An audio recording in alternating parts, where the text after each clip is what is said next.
Hello my dear, तो कैसे हो? उम्मीद है आप लोग बहुत अच्छे होंगे। आप लोग बहुत मन लगा के पढ़ाई कर रहे हो क्योंकि आप लोग एग्जाम बहुत सामने है। और आप लोग के लिए मॉडल सेट तो सॉल्यूशन करवा ही रहे।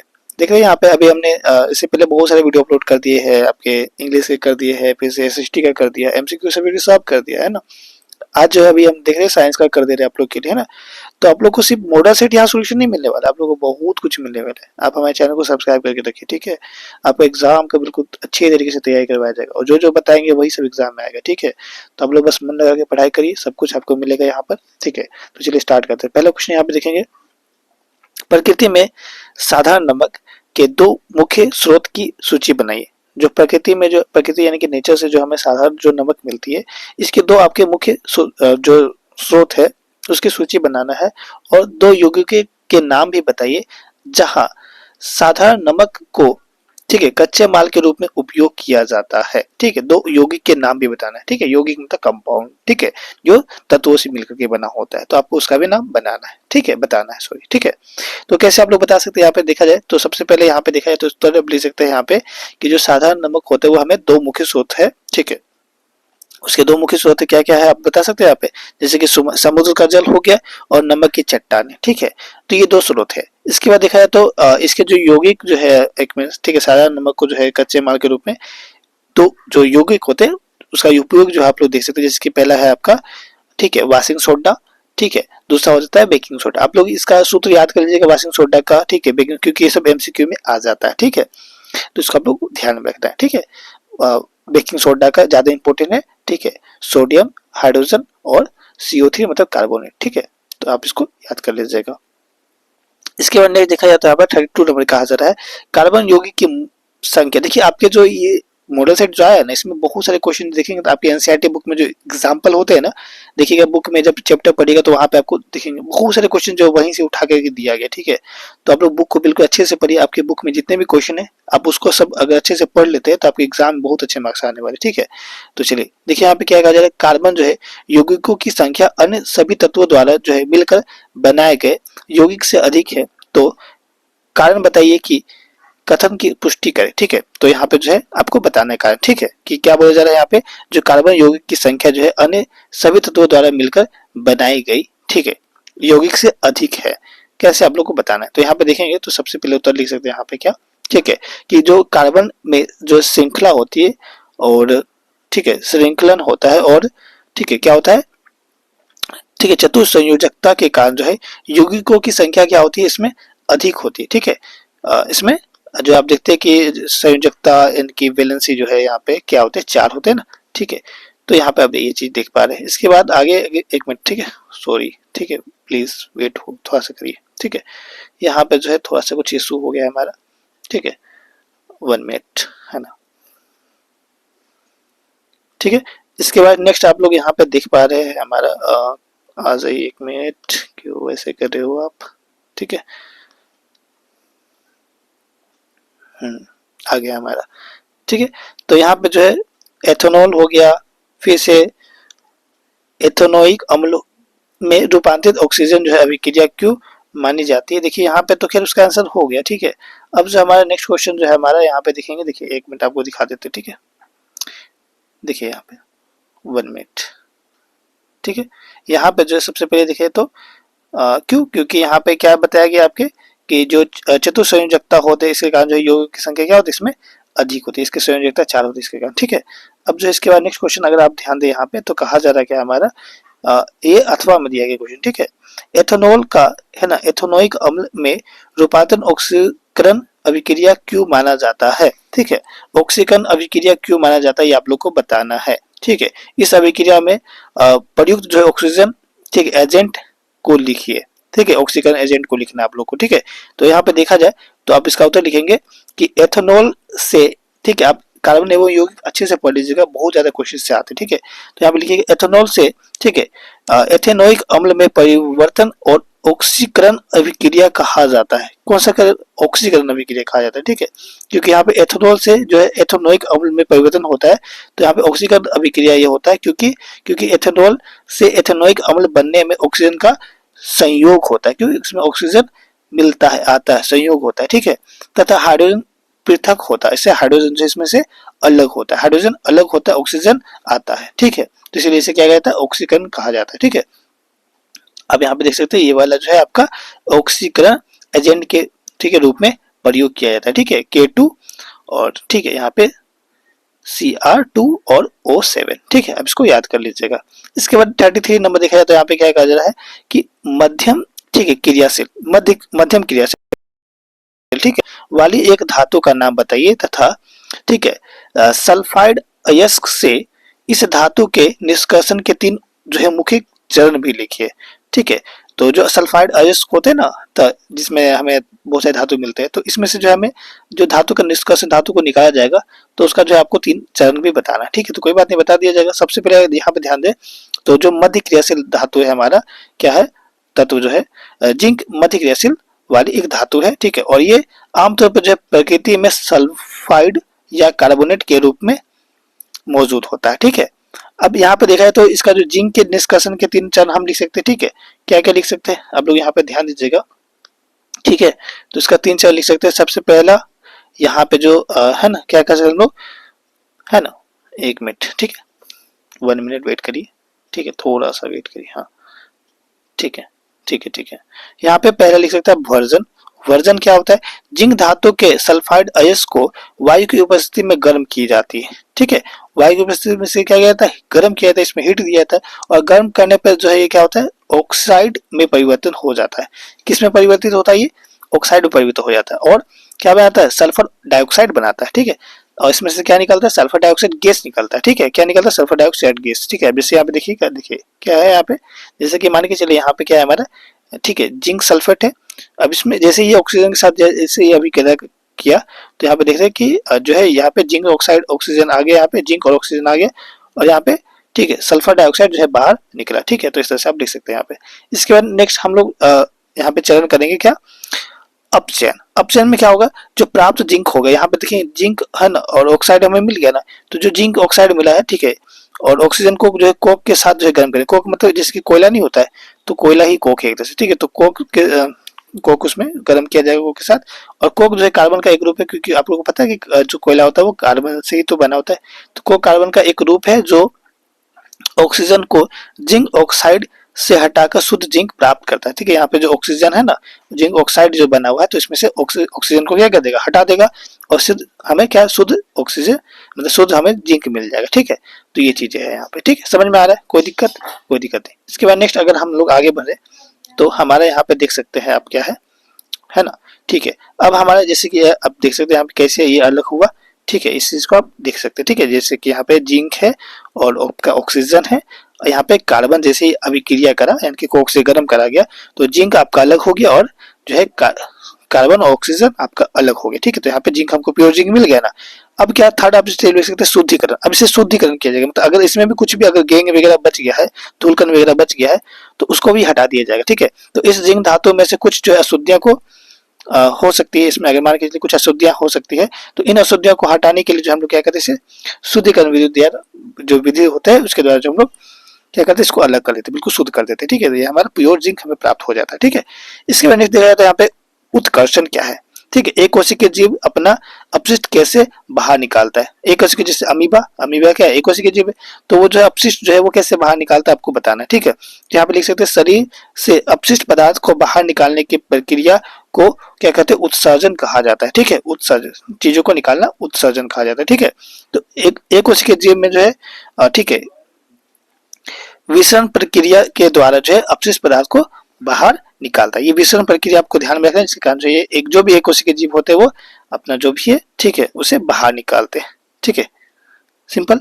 इसके बाद नेक्स्ट देखा जाता है हमारा यहाँ पे क्या है 35 नंबर में, कि प्रत्येक के 2 कार्य लिखिए, ठीक है। क्या क्या है, एक विषण का और एक है अंडाशय का, ठीक है। तो विषण के 2 कार्य आप लिख सकते हैं, निम्नलिखित है।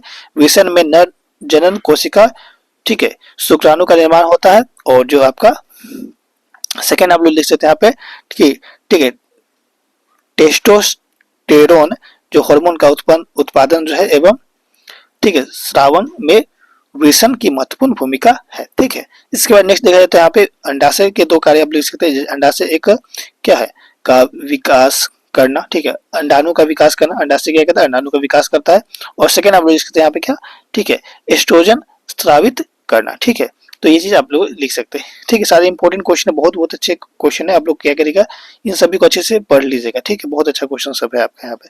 ठीक है, अथवा में क्वेश्चन कहा जा रहा है यहाँ पे क्या, कि मानव मादा, ठीक है, प्रजनन तंत्र में, ठीक है, सबसे पहले यहाँ पे बोला जा रहा है, ठीक है, क्या कहा जाता है, प्लेसेंटा। ठीक है, इसके बाद कहा जा रहा है बी हमारा, ठीक है, फेलोपियन ट्यूब के कार्यों का उल्लेख करिए। ठीक है, तो दोनों का उल्लेख कर दीजिए। सबसे पहले आप लोग यहाँ पे लिख सकते हैं क्या, ठीक है, प्लेसेंटा क्या होता है, तो प्लेसेंटा के द्वारा जो है ठीक है, गर्भस्थ शिशु को पोषण मिलता है। ठीक है, पोषण मतलब जो भी है उसे भोजन मिलता है। ठीक है, इसके बाद ये देखा जाए तो यहाँ पे क्या है, यहाँ पे फेलोपियन ट्यूब। ठीक है, ये फेलोपियन ट्यूब क्या होता है, तो फेलोपियन ट्यूब में जो है अंडाणु और शुक्राणु के मिलने से निषेचन होता है और ठीक है, युग्मज, ठीक है, युग्मज का निर्माण होता है। ठीक है, इसके बाद नेक्स्ट देखा जाए तो 36 नंबर क्या है हमारा, ठीक है, हमें अपने वनों का संरक्षण क्यों करना चाहिए, तो काफी इंपॉर्टेंट क्वेश्चन है, सबसे सब लोग आप जवाब दे सकते हैं इसका। ठीक है, और वनों की कटाई के लिए जिम्मेवार के दो जो है, जिम्मेदार के दो कारक आपको लिखने हैं। ठीक है, तो कारण बताइए आप लोग यहाँ पे क्या जिम्मेवार है। ठीक है, जो वनों का कटाई हो रहा है, ठीक है, इसका आप लोग जिम्मेवार बता सकते हैं क्या। सबसे पहले यहाँ पर तो लिखेंगे कि हम वनों जो है स्वच्छ हवा, जो हमें वन से क्या मिलती है, ठीक है, वनों से हमें स्वच्छ हवा प्राप्त होती है, और वन जो है वर्षा संचालन में भी सहायता करता है। जो वन होता है वो बारिश जो है, बारिश आने, अगर जहाँ पे पेड़ अगर ज्यादा देखिए वहाँ पे बारिश ज्यादा होगा। ठीक है, तो वो भी सहायता करती है। क्यों, क्योंकि वन जो है पानी लेता है और पानी सोखता है, तो पानी क्या होता है, वो भाप में बनता है। ठीक है, तो उसे अब देखते हैं कि वर्षा होने की संभावना ज्यादा होती है उस क्षेत्र में, और ये तापमान नियंत्रण करने में भी बहुत महत्वपूर्ण भूमिका निभाती है ना।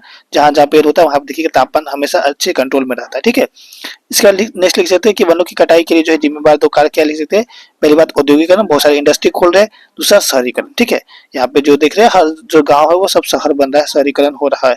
ठीक है, बहुत सारे बड़े बड़े यहाँ पे फैक्ट्री वगैरह, घर वगैरह बन रहे हैं। ठीक है, तो ये सब चीज के कारण से आप देख सकते हैं ना, शहरीकरण हो रहा है। इसके बाद नेक्स्ट देखते हैं यहाँ पे 37 नंबर क्या है, कि एक चाइना डिश में, ठीक है, 2 ग्राम सिल्वर क्लोराइड लिया जाता है। ठीक है, चाइना डिश में क्या लिया जाता है, 2 ग्राम सिल्वर क्लोराइड लिया जाता है, और चाइना डिश को कुछ समय के लिए जो है सूरज की रोशनी में रखा जाता है। ठीक है, इसको क्या कर दिया, इसको सूरज की रोशनी में रख दिया गया। ठीक है, इसमें क्या रखा गया, सिल्वर क्लोराइड रखा गया। ठीक है, और सूरज की रोशनी में रखा गया। ठीक है, और इस मामले में आपका अवलोकन क्या है। ठीक है, और इसमें जो है शामिल जो है आपको क्या बताना है, रासायनिक, ठीक है, रासायनिक जो है प्रतिक्रिया को संतुलित रासायनिक समीकरण के रूप में लिखिए, और रासायनिक प्रतिक्रिया के प्रकार की पहचान कीजिए। ठीक है, तो आप लोग यहाँ पे लिख सकते हैं कि अगर चाइना डिश में, ठीक है, यहाँ पे डिश कर लीजिएगा आप। ठीक है, चाइना डिश में, ठीक है, सिल्वर क्लोराइड लेकर एक सूरज की रोशनी में रख देंगे। ठीक है, सूरज की रोशनी में रख देंगे तो यह, ठीक है, क्या हो जाएगा, सिल्वर क्लोराइड का रंग जो है धूसर हो जाएगा। ठीक है, इसका जो रंग होगा धूसर हो जाएगा, रंग बदलेगा। ठीक है, और ये सिल्वर और क्लोरीन के वियोजित होने के कारण होता है। ठीक है, और जो यहाँ पे सिल्वर और क्लोरीन जो है इसका वियोजित होने के कारण ऐसा होता है। यहाँ पे देख सकते हैं आप, यहाँ पे अभिक्रिया है, कौन सा अभिक्रिया है ये, तो वियोजन अभिक्रिया है। आप लोग यहाँ पे लिख सकते हैं, जो डेश है ना यहाँ पे एरो दे करके वियोजन अभिक्रिया नीचे में लिख दीजिएगा। ठीक है, हो जाएगा। ठीक है, इसके बाद नेक्स्ट क्वेश्चन देखा जाए तो हमारा क्या है, ठीक है, कहा जा रहा है अथवा में अपघटन अभिक्रिया शब्द को परिभाषित करे और तापीय, ठीक है, अपघटन और विद्युतीय अपघटन है ना का एक एक उदाहरण दीजिए। तो चलिए दे देते हैं। सबसे पहले अगर यहाँ पे ध्यान दें कि ऐसे रासायनिक अभिक्रिया है, ठीक है, क्या, जिसमें एक अभिकारक 2 या अधिक उत्पादों में टूट जाता है। एक अभिकारक क्या होता है, 2 या 2 से अधिक उत्पादों में टूट जाता है। ठीक, उसे क्या कहा जाता है, अपघटन कहा जाता है। ठीक है, और उसमें अपघटन अभिक्रिया ये देख सकते हैं, उसमें अपघटन अभिक्रिया है, एरो दीजिएगा और उसमें जो है नीचे लिखिएगा। ठीक है, इसके बाद विद्युत अपघटन देख सकते हैं, ये वाला है। ठीक है, एरो दीजिएगा, विद्युत धारा जो है यहाँ पे नीचे लिखिएगा। ठीक है, विद्युत धारा यहाँ पे देंगे तो आपका ऐसे कुछ अभिक्रिया होता है। ठीक है, तो समझ में आ रहा है, चलिए कोई नहीं। इसके बाद नेक्स्ट क्वेश्चन देखा जाए हमारा। ठीक है, नेक्स्ट क्वेश्चन हम लोग देख लेते हैं। यहाँ पे क्या है हमारा, 1 मिनट। हाँ, यहाँ पे देखिए काफी इंपॉर्टेंट क्वेश्चन, काफी अच्छा क्वेश्चन है ये, आप लोग तो एनसीईआरटी बुक में पढ़े होंगे, आपका एग्जाम्पल में है।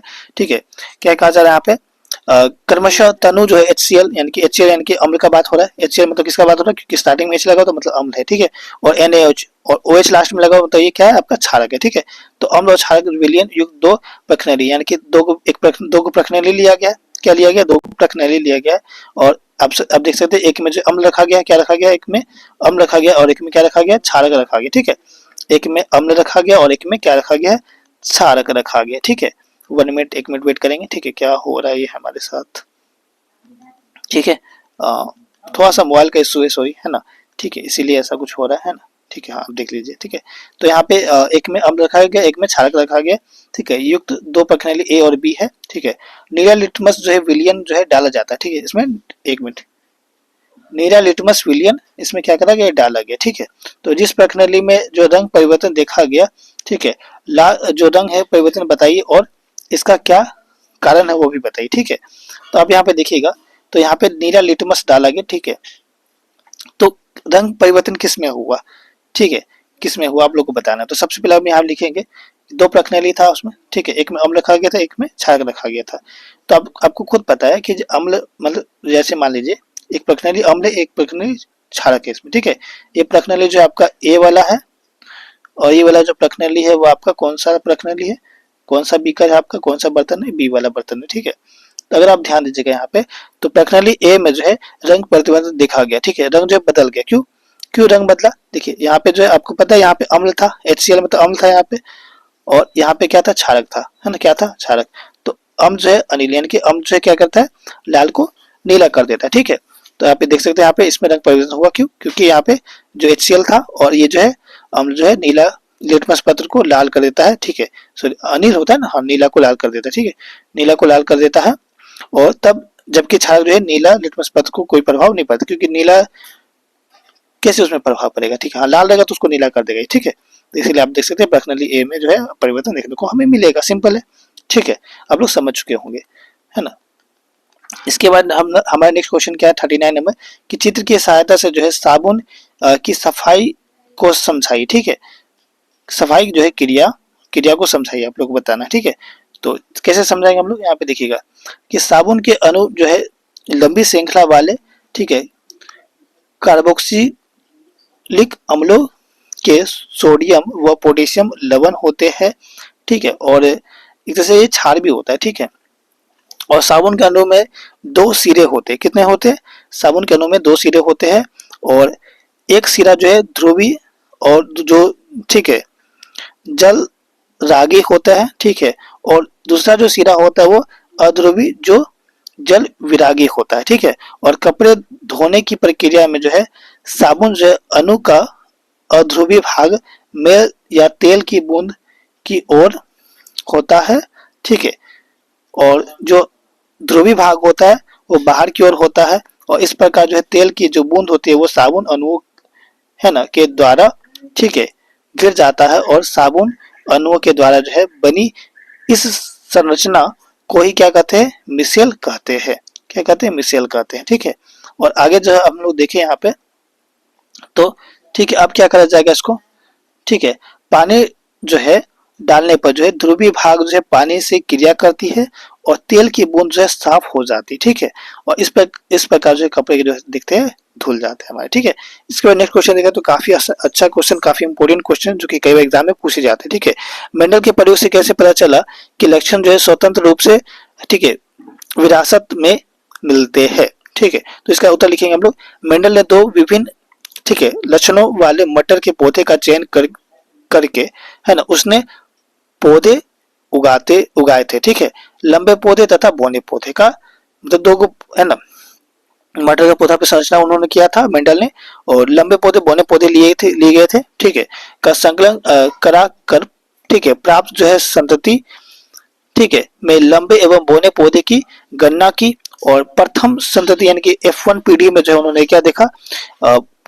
कोई जो है पौधा के बीच जो है की ऊंचाई का नहीं था। ठीक है, यहाँ पे आप क्या समझ रहे, F1 पीढ़ी में उन्होंने क्या देखा कि कोई पौधे बीच की ऊंचाई का नहीं था।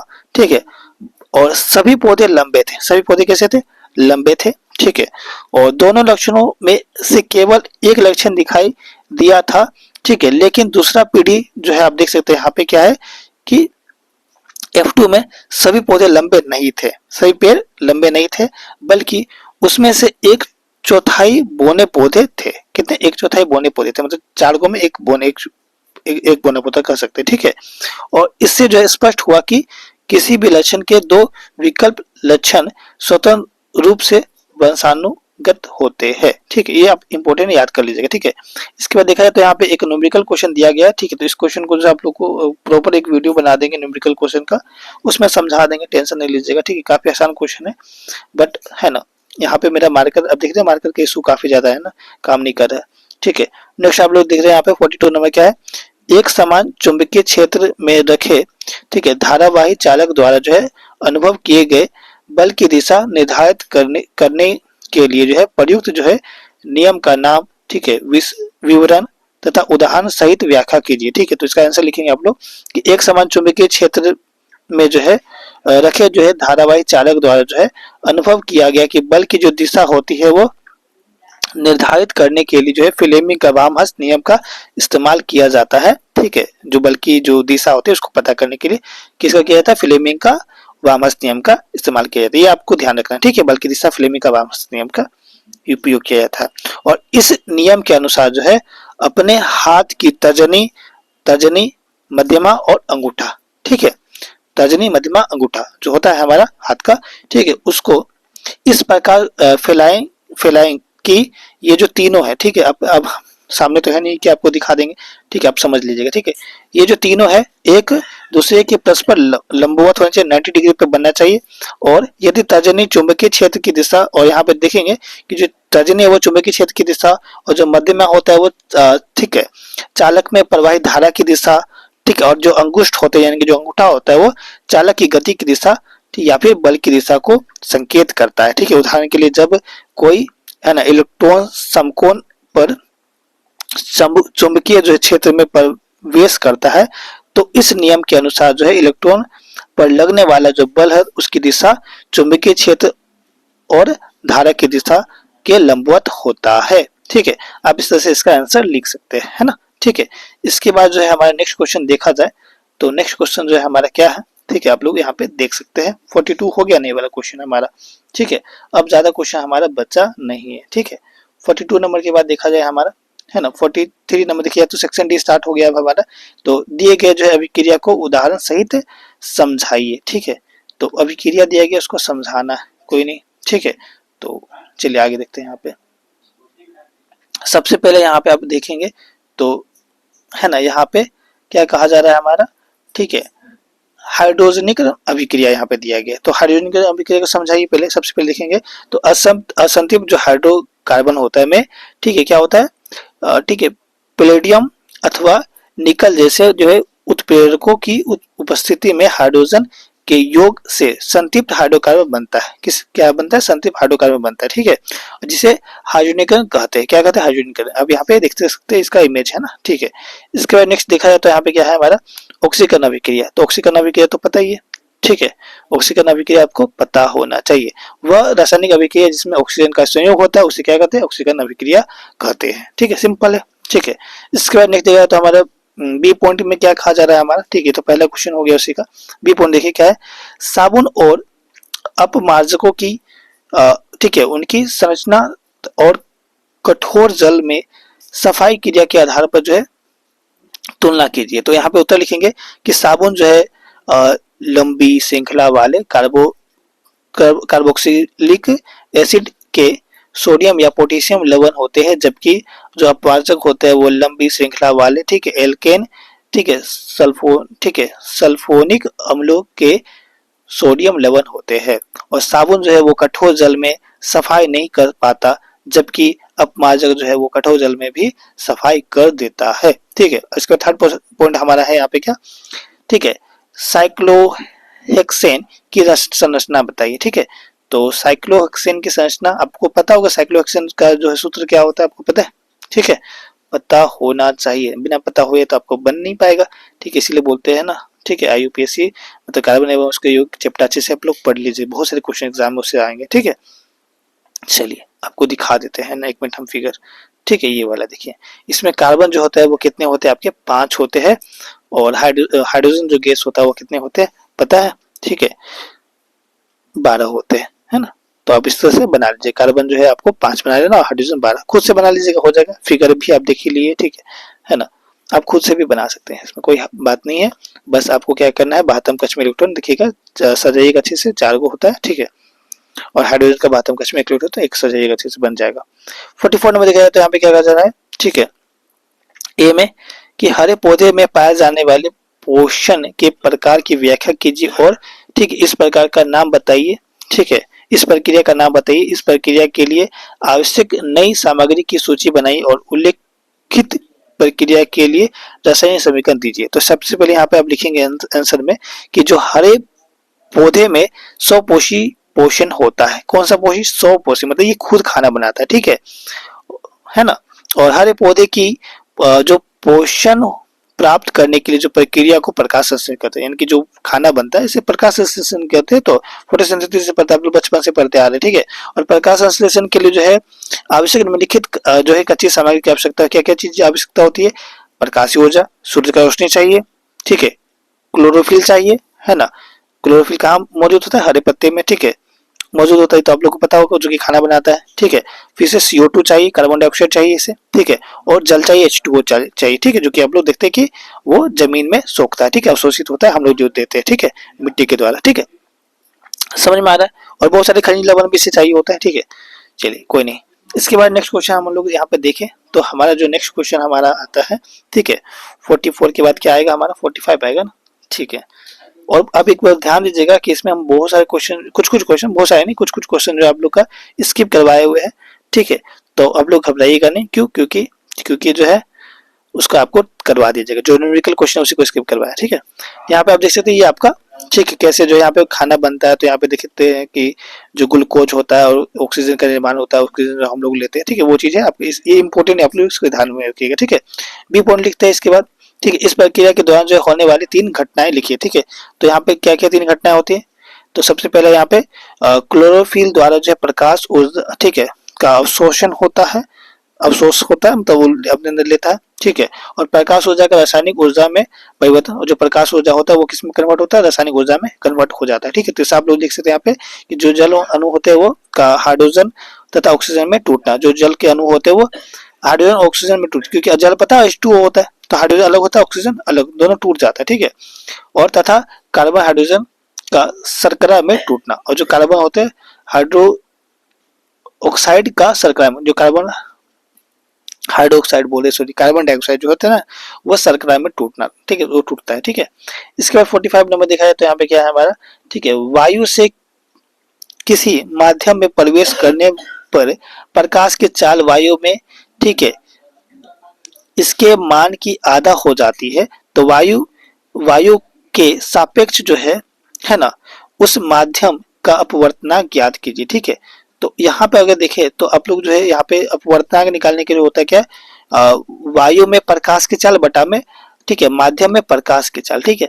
अब यहाँ पे वायु में प्रकाश की चाल का अब क्या करेगा, यहाँ पे पता है, वायु में प्रकाश का चाल को v से डिवाइड कर दीजिएगा बटा में माध्यम में प्रकाश की चाल, यहाँ पे क्या लिख सकते हैं, आधा बोला गया ना, तो क्या कर दीजिएगा, है ना, वो आप आधा कर दीजिएगा, ठीक है, v/2 कर दीजिएगा।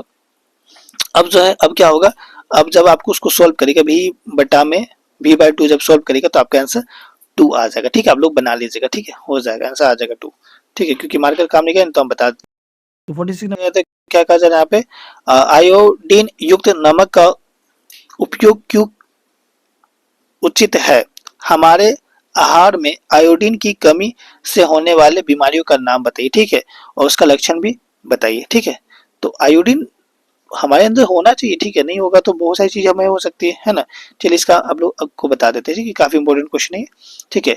तो अब यहाँ पे देखेंगे इसका आंसर लिखेंगे कि अवटु ग्रंथि को, है ना, ठीक है, थायरोक्सिन हार्मोन बनाने के लिए जो है आयोडीन की आवश्यकता होती है, ठीक है। और आयोडीन युक्त नमक के उपयोग से, ठीक है, आयोडीन की कमी, ठीक है, से जो है यहाँ पे क्या लिख सकते हैं, यहाँ पे 1 मिनट, है ना, से होने वाला जो है विकारों को रोका जा सकता है। और यदि हमारे भोजन में आयोडीन की कमी रहेगी तो हम जो है घेंगा से ग्रसित हो सकते हैं, और इस रोग से बचने का जो है तथा आयोडीन की शरीर में कमी को दूर करने के लिए जो है आयोडीन युक्त नमक का उपयोग की सलाह दी जाती है। और इस रोग में जो है गला फूल जाता है, ठीक है, अब देखेंगे गला लोगों का फूल जाता है तो इसी आयोडीन की कमी से। और शरीर में तंत्रिका कोशिका तंत्रिका आवेश किस प्रकार यात्रा करती है। आप लोग देखते हैं कि हमारा माइंड जो है कोई भी जैसे मान के हम आपको मारेंगे या फिर आप देख रहे हैं कि कोई गर्म चीज़ को छूते हैं तो कैसे जो है आपको तुरंत इन्फॉर्मेशन आ जाता है, ठीक है। तो सब तंत्रिका कोशिका करता है ना, हमारे स्पाइनल कोड होते हैं, स्पाइनल कोड से जो है हमें ब्रेन तक, ब्रेन के पीछे में जो है जुड़ा होता है, ठीक है। ये सब तंत्रिका कोशिका होता है, ठीक है। आप लोग को पता होगा, आप लोग पढ़े होंगे तो, ठीक है, नेत्र एवं समन्वय चैप्टर, ठीक है। तो इसका आंसर हम लोग देख लीजिए यहाँ पे, ठीक है ना। इसका आंसर आप लोग देख सकते हैं यहाँ पे, ठीक है। इसके बाद नेक्स्ट यहाँ पे ये फिगर है आपका, ठीक है, एक मिनट, ठीक है। ये आपका फिगर है तंत्रिका कोशिका का, ठीक है। आपके बुक में होगा ये फिगर, आप इसे बना लीजिएगा, ठीक है ना। आप इसको बना लीजिएगा, ठीक है। आपके यहाँ पे क्वेश्चन बोलेगा कि यहाँ पे, है ना, ठीक है। तंत्रिका तंत्री तो है ये, हाँ, ठीक है। आप जो इसको बना लीजिएगा, ठीक है। और यहाँ पे कुछ इसका बोला गया, इसका नाम भी, नाम चित्र भी बताइए, तो आप इसका कर दीजिएगा, ठीक है। नाम भी इसका सब जो भी है बुक में देखिएगा, बुक में आपको ये वाला फिगर होगा, ठीक है। आप वहीं से बना लीजिएगा। अब इसके भागों के नाम, ठीक है, बताइए जहाँ पे सूचना प्राप्त होती है, ठीक है। कहाँ पे सूचना प्राप्त होती है? द्रुमिका पे सूचना प्राप्त होती है, ठीक है। द्रुमिका आप देख पा रहे हैं यहाँ पे कहाँ पे, ठीक है। हाँ, फिगर में आपको दिख रहा होगा, बुक में देखिएगा, आपको अच्छे से वहाँ पे समझ में आएगा, ठीक है। और इसके जो है माध्यम से जो सूचना विद्युत आवेग में के रूप में जो है यात्रा करती है, तो ये कोशिकाएं के माध्यम से, ठीक है। अब सारे यहाँ पे देख रहे हैं, सबका नाम में यहाँ पे कोशिका है ना, अब सब कुछ मिल जाएगा, बुक में देखिएगा अच्छे से ना, वहाँ पे अच्छे से समझ में आएगा, थोड़ा सा वहाँ पे पढ़ भी लीजिएगा इसके बारे में, ठीक है। काफी इंपोर्टेंट है, ठीक है। और जहाँ इस आवेग को आगे संरचना के लिए जो है रासायनिक संकेत में परिवर्तन किया जाना चाहिए, ठीक है। तो यहाँ पे देखेंगे तो तंत्रिकाक्ष जो है उनका अंतिम सिरा में, ठीक है। अब यहाँ पे देखेंगे तो फोर्थ पॉइंट है हमें क्या कहा जा रहा है कि, ठीक है, न्यूरो मस्तिष्क जो है जो जंक्शन होता है, यानी कि को परिभाषित किए तो ये क्या होता है आप समझिए। तो यहाँ पे तंत्रिका जो है पेशी जंक्शन या फिर जो भी आप कह सकते हैं, ठीक है, वह जगह है जहां पर जो है तंत्रिका का सिरा जो है मांसपेशी के ऊतक से मिलता है, और यह मांसपेशी के संकुचन और गति के लिए जरूरी होता है। और ठीक है, यह एक, ठीक है, समान जो भी आप कह सकते हैं, ठीक है, क्या है, सिनेप्स है, ठीक है। जो भी है ना, एक सिनेप्स है। सिनेप्स क्या होता है आपको पता है? बहुत सारे जो है अब देखते हैं कि जो यहाँ पे न्यूरॉन होते हैं वो आपस में जुड़े होते हैं, ठीक है, या फिर तंत्रिका कोशिका जो भी आप कर लीजिए, आपस में जुड़े होते हैं, ठीक है। समझ में आ रहा है? तो वही चीज़ है आपका, यहाँ पे जो है ये आपका खत्म हो चुका है, ठीक है। और नेक्स्ट वीडियो में जो हम लोग मिलेंगे नेक्स्ट अपडेट के साथ, तब तक के लिए जल्दी मिलेंगे उस वीडियो में। तब तक के लिए जय हिंद, जय भारत।